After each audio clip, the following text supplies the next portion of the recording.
let's get to the topic that I wanted to dive into. And I saw Alontae Taylor, and I texted you over the weekend. Alontae Taylor was at the Tennessee Texas game, and Alontae Taylor has turned into a very good player. I wouldn't say elite player, but he is turned into a very good player in the NFL. So I texted you and I said, with Alontae Taylor, who's now with the Saints, had he been born a year later, and he had one more year at Tennessee, and his last year was in 2022. Would Tennessee have made the college football playoff? So I ask you, Caleb, would Tennessee have made the college football playoff if Alontae Taylor had one more year left and played last year? Please hit that like button, thumbs up. We bring more people into the program, and we appreciate that. So, Alontae Taylor on the 2022 Vols, did they make the college football playoff? Yay or nay? Yes, I'm going to say yes. Alontae Taylor, technically he did have a year of eligibility left, but Right. I mean, I'm not going to blame him for not taking advantage of that year. Like, he knew he was going to be a high draft pick given his senior year. Tennessee, one of the reasons they had very limited flexibility in the secondary this year was because they didn't have that one lockdown cornerback. Now, Alontae Taylor is not like he's not like a Deion Sanders where he's going to take away one whole side of the field. I'm not accusing him of being that good, but I think he is good enough where you can trust him one-on-one with another team's best receiver. And he showed that time and time again for Tennessee in 2021, which, by the way, was really his first year fully healthy in like 2 or 3 years. It was his first year fully healthy and as a veteran. One of the funny things about Alontae Taylor is he was drafted by the Saints with the second pick. Bryce Thompson, a year before, who started with Alontae Taylor, Bryce Thompson was the number 1 quarterback. Alontae was the number 2 cornerback. Bryce Thompson decided to leave early for the NFL. Made no sense, by the way. He wasn't ready. He and Alontae Taylor came in together, and Bryce Thompson was not ready for the NFL. Wasn't drafted, was on the Saints practice squad. I don't think ended up making the roster. Alontae Taylor stayed that one extra year, and it did him wonders. And it's kind of funny looking back, because if you had asked me in 2019 or 2018, for that matter, when they were freshmen, who's more likely to be an NFL star, Bryce Thompson or Alontae Taylor, I'd have bet everything on Bryce Thompson. And then 2020 happened, and Bryce Thompson just bailed, and it made no sense for him to bail that quickly. I get it. He was part of everybody that transferred out because of the coaching change, Pruitt to Heupel, but he wasn't ready for the NFL draft. I can just tell you that right now. And he wasn't drafted, so it was proven he wasn't ready. And now Alontae Taylor, who stayed one more year, became a second-round draft pick, is probably going to be the Saints' full-time starter at cornerback next year, 2 years in. I think if Alontae Taylor is playing for Tennessee in 2022, he shuts down one side. He doesn't shut down, but he helps with one side of the field at cornerback against South Carolina. He allows Tim Banks more flexibility on what to do on the other side, even without Jeremy Banks. And Tim Banks could probably dial up a few more blitz packages that he was more comfortable doing when Jeremy Banks was in the lineup. And I think that would have given Spencer Rattler a lot more trouble than it did.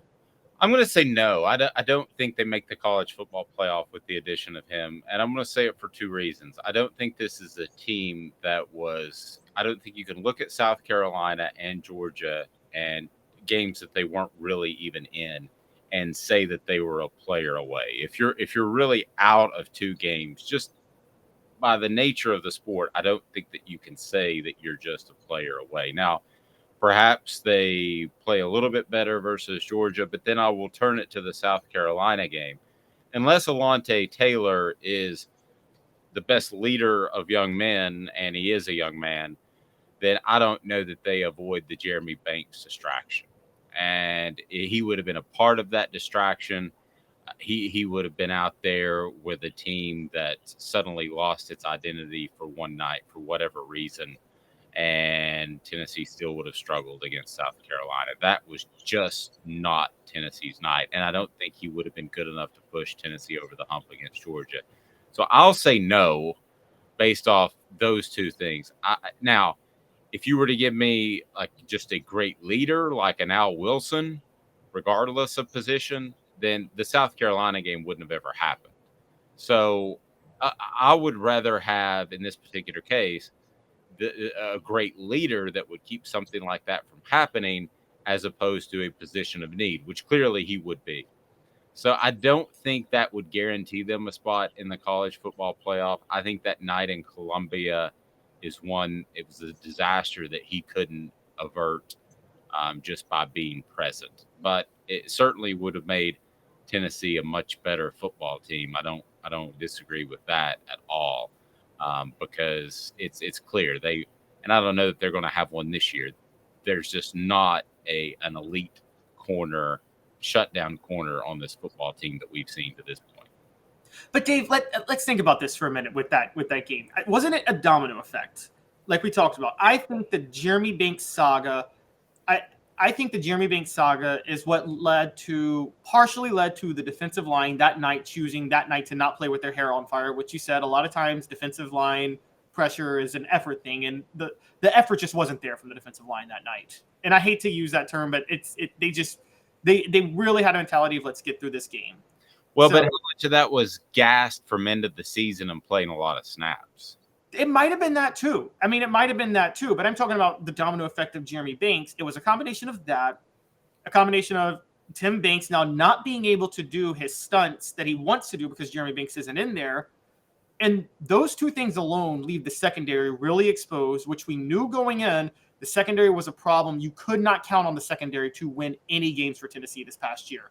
And they didn't win any games for Tennessee this past year.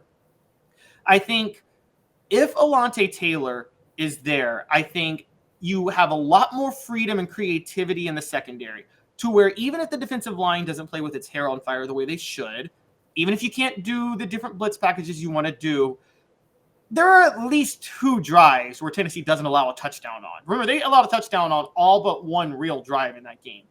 And if you take away just 2 drives where they don't allow a touchdown on, remember, they're in that game in the fourth quarter until that Hendon Hooker leg injury.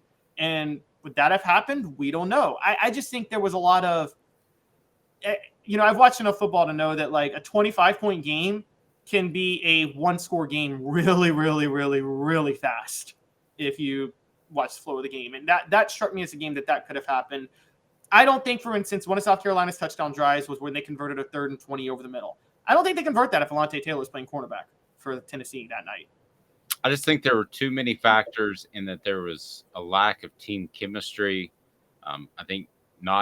Banks didn't play, so you have one of your better playmakers that didn't make the trip, and it was Spencer Rattler's coming out party.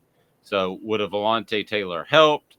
Yes, maybe. I mean, I'm not even sure how much he would have helped that night because the whole defense was so dysfunctional. It's kind of like getting a paint job on a Yugo. I mean, the paint may look a little bit better, but at the heart of the matter, there's also another term called polishing something, but I'm not going to use that one. But a fresh coat of paint on a Yugo, it's still a Yugo. And that night, they were a Yugo. But, may have been some other games in which you would have helped as well that wouldn't have been as close. Certainly, they could have used him. I would argue that of any of their recent players, I can't think of one that they would have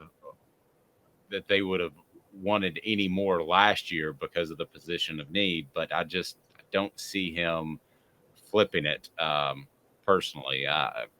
Maybe he does, but I think isn't number one cornerback isn't a lockdown corner like one of the few positions in football that like can completely change the complexity of an entire 11-man unit?